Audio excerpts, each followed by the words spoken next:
You have probably seen way more communists upset about the closing of Spirit Airlines than you have ever seen capitalists upset about a failed business. This is because, contrary to popular belief, communists actually care way more about businesses than capitalists do. You see, because communists care about the entirety of a business, whereas capitalists only care about how much money it is making them at any given time. But not only is that only the tiniest sliver of how businesses work in the real world, it is also an entirely unnecessary part of businesses.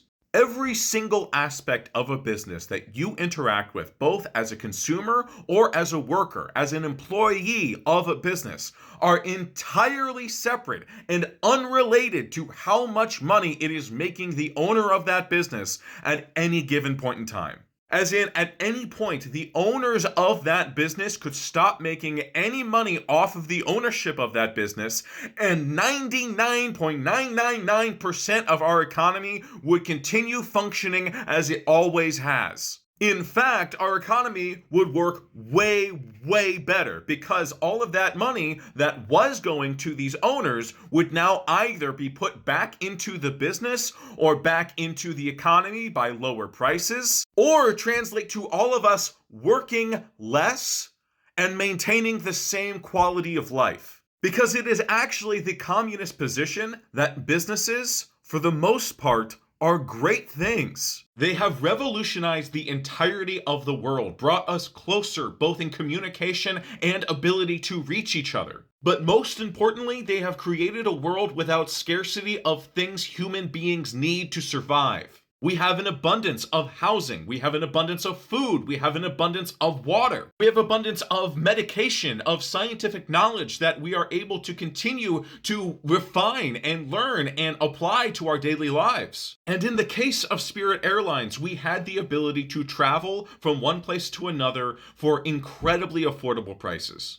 Not only that, the airline employed thousands of people, making sure that they were able to maintain their livelihoods. Literally, all of that is good. All of that is something good that Spirit Airlines was doing for our society. Which is why, as a communist, I don't want Spirit Airlines to fold. I don't want them to go under. I, in fact, think that the government should bail out Spirit Airlines. The government should be fixing the problem that they created with their unnecessary war in Iran by going in and making sure that the employees of Spirit Airlines continue to have livelihoods going forward, and that we as consumers, as travelers, continue to have the ability to access air travel at prices we can afford. We should bail out the company because the company is made out of workers, and workers deserve a living wage, and we, as consumers who benefit from their product, deserve good, affordable travel.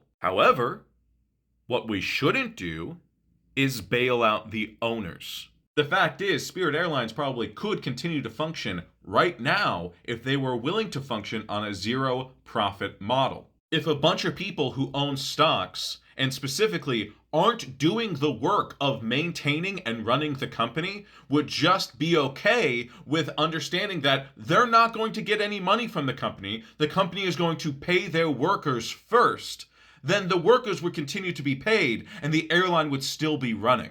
But Spirit Airlines won't do that because the people who own stocks and don't do any of the work are the ones who get to make the decisions about how the work gets done, or if the work is getting done. The employees, the workers of Spirit Airlines, don't get a say.